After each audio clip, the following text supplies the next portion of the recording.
Olá pessoal, mais do que estudiosos. Como vocês sabem, em outras videoaulas nós já tratamos sobre a própria viagem de Pedro Álvares Cabral e vocês sabem que foi, na realidade, uma jornada épica, não só pelo fato de que ele esteve aqui no Brasil e na perspectiva portuguesa ter feito a descoberta ou revelação da existência desse território para Portugal e os demais estados europeus, mas mais do que isso, ele vai fazer também uma rota, ele vai seguir do Brasil em direção à Índia, como era o grande objetivo. Mas como vocês sabem, ele acabou vindo aqui no Brasil, passando um período de algo como 10 dias. Nesse caso, esse período é também denominado por alguns pesquisadores como a famosa Semana de Vera Cruz. Nesse momento, ali aonde ele, desde o momento inicial em que avista o famoso Monte Pascoal, já no dia 22 de abril de 1500, quando então nesse período ele vai acabar por entrar em contato com os nativos, um contato amistoso, um contato interessante, porque além de fazer uma rápida verificação das potencialidades do Brasil, por exemplo, os produtos que a terra tinha para oferecer, como o famoso pau-brasil, assim como também animais, civilizações, comércio, e nesse caso vocês sabem que foi meio que uma decepção na ótica, na visão portuguesa, nessa percepção portuguesa. Por isso, não por acaso, o Brasil ainda iria passar 3 décadas literalmente abandonado por um processo definitivo de colonização. Mas Cabral, tendo saído de Portugal no dia 9 de março, ele vai em direção às Ilhas Canárias. Depois de alguns dias já estava na ilha de Cabo Verde e vai seguir adiante mesmo com a grande desgraça que foi a perda de um dos navios, esse liderado por Vasco de Ataíde. Mas seguindo essa rota em direção ao que seria o Atlântico Sul, ele vai com certeza, assim como os outros capitães, lembrar das instruções que o próprio Vasco da Gama tinha deixado para ele quando vai fazer a famosa volta do mar, ou seja, aquela grande abertura em direção ao ocidente, no Oceano Atlântico, aonde, no que seria mais ou menos essas regiões do litoral brasileiro, o próprio Vasco da Gama já tinha percebido ali algumas condições favoráveis para a existência de terra, como por exemplo, algas, além disso, pássaros que estariam percorrendo os céus naquele momento. E é claro, se tinha essas aves, se tinha esses pássaros, nessa perspectiva deveria existir terra em algum local, se não uma ilha, algum local maior do que isso. Como vocês sabem, era o Brasil. Mas essas instruções são fundamentais para que Cabral, juntamente com os outros capitães que estavam com ele, entre esses capitães nós podemos nomear o famoso Bartolomeu Dias, o homem que dobrou o Cabo da Boa Esperança alguns anos antes, o próprio Américo Vespúcio, o homem que daria o nome às Américas depois de divulgar documentos muito importantes, mapas, aonde nas viagens que ele teve a oportunidade de fazer, inclusive para o Brasil, além dessa, outras viagens, como vocês sabem, ele acabou por ser a pessoa no qual eles vão usar o nome dele para nomear essas terras.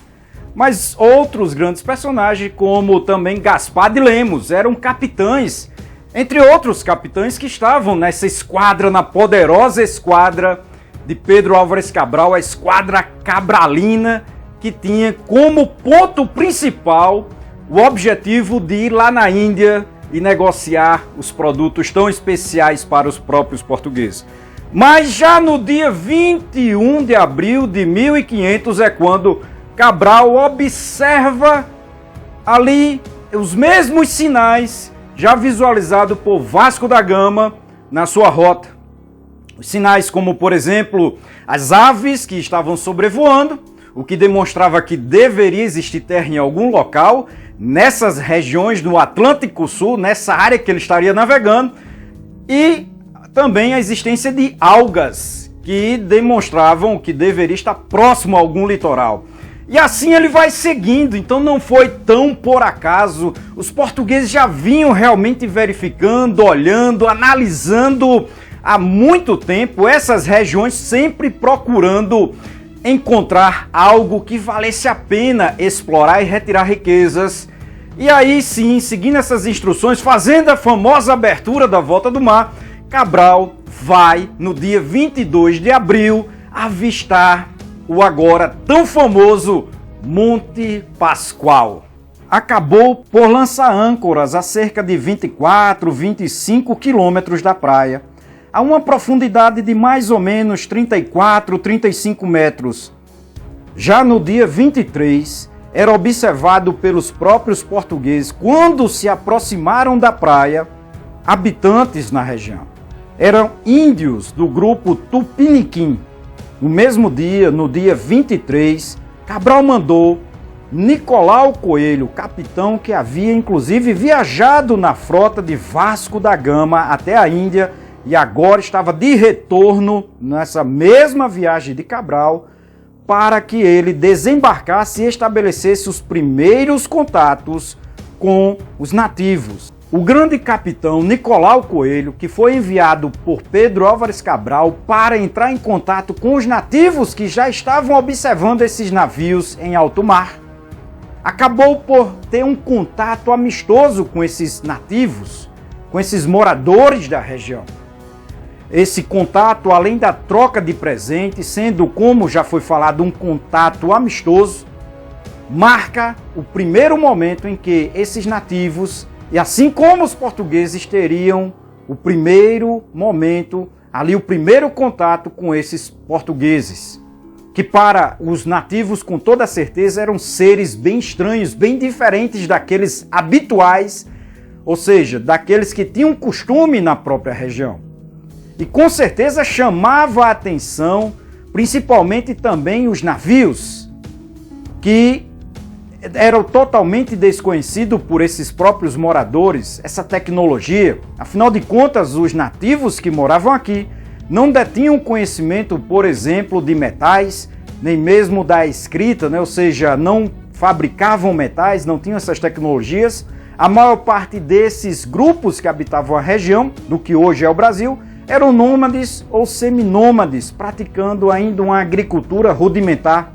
onde a maior parte dos homens eram caçadores e coletores, e alguns desses grupos que já praticavam alguma agricultura, as mulheres era quem fazia essa própria prática agrícola, enquanto, como eu já disse, os homens acabavam por praticar a caça, a pesca e a coleta. Diante desse primeiro contato, que como já tratei, foi de forma amistosa, foi de forma pacífica, um contato interessante tanto para os próprios portugueses como também para os indígenas, o capitão Nicolau Coelho retorna para os navios e passa os relatos a Pedro Álvares Cabral, que resolve seguir um pouco mais para o norte, aconselhado pelos demais capitães que estavam com ele, entre eles o próprio Bartolomeu Dias, o mesmo que tinha dobrado o Cabo da Boa Esperança alguns anos antes.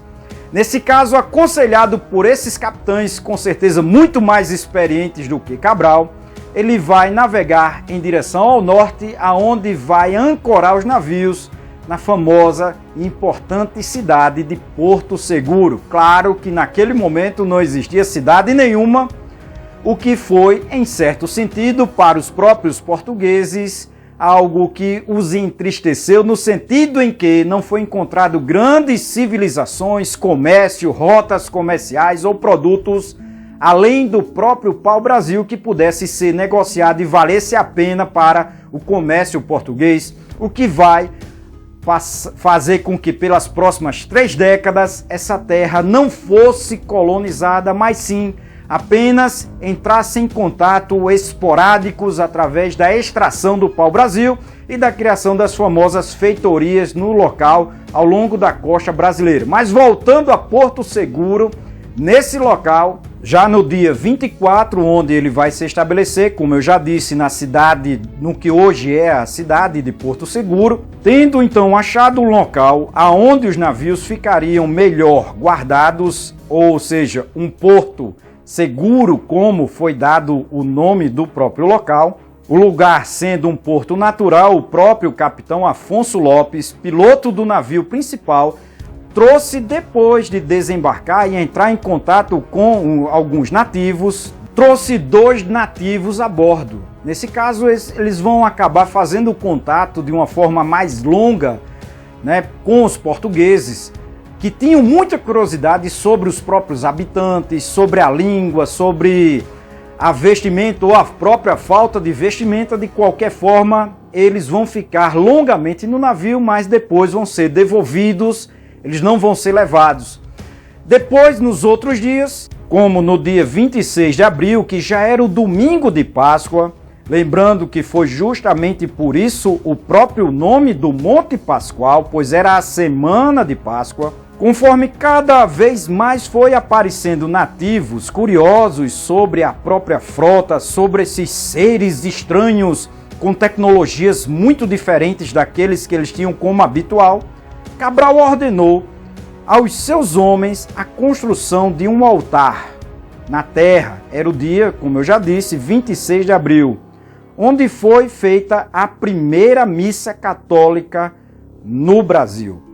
Foi celebrada pelo então Frei Henrique Soares. Essa que veio a ser a primeira missa católica feita em solo nas Américas portuguesas. Já no outro dia, uma segunda-feira, dia 27 de abril, Diogo Dias e 2 degredados visitaram a aldeia dos Tupiniquins, erguida a cerca de 10 quilômetros da praia. Não lhes foi permitido dormir lá. Na terça-feira, no dia 28 de abril, os portugueses recolheram lenha, lavaram suas roupas, prepararam os navios com mantimentos daquilo que era necessário para prosseguir em direção à Índia, como, por exemplo, abastecer os barris de água, preparando também uma grande cruz que seria instalada para marcar as terras. Nos dias que antecederam esse momento, Cabral, assim como os outros capitães, tinham já estabelecido, a partir dos dados que foram levantados, que essas terras ficariam sobre a posse portuguesa, no sentido em que a linha de demarcação da famosa linha de Tordesilhas ficava muito a oeste, então, do que essas terras. Nesse caso, essas terras ficariam por essa linha, por essa divisão feita entre o governo de Portugal e o governo espanhol, essas terras ficariam sobre a posse portuguesa. Por isso, Cabral manda que levantasse essa cruz. Para muitos, segundo alguns dados, ela teria 7 metros de altura. Foi instalada e feita uma segunda missa em solo brasileiro, em solo dessa América portuguesa. Depois dessa missa, no outro dia, já na quarta-feira, no dia 29 de abril, ao longo de todo o dia, o próprio navio dos mantimentos que seria enviado de volta a Portugal foi esvaziado e preparado sua carga para o retorno com as famosas cartas que seriam entregues ao rei Dom Manuel I de Portugal. Cartas essas como, por exemplo, a famosa carta de Pero Vaz de Caminha, assim como muitas outras cartas escritas pelos capitães, totalizando algo como talvez 27 documentos, dos quais apenas 3 restam nos dias atuais, sendo deles o melhor e mais importante a própria carta, como já citada, pelo escrivão Pero Vaz de Caminha. Na quinta-feira, Cabral e os capitães desembarcaram na praia. Já havia na região aproximadamente 400 nativos com os quais eles passaram o dia festejando, cantando e brincando. Na sexta-feira, no dia 1º de maio, a tripulação deixou os navios e seguiu em uma procissão para erguimento da cruz que estava sendo feita para estabelecer ela e, nesse ponto de vista português, demarcar a terra segundo essa ótica, essa perspectiva portuguesa.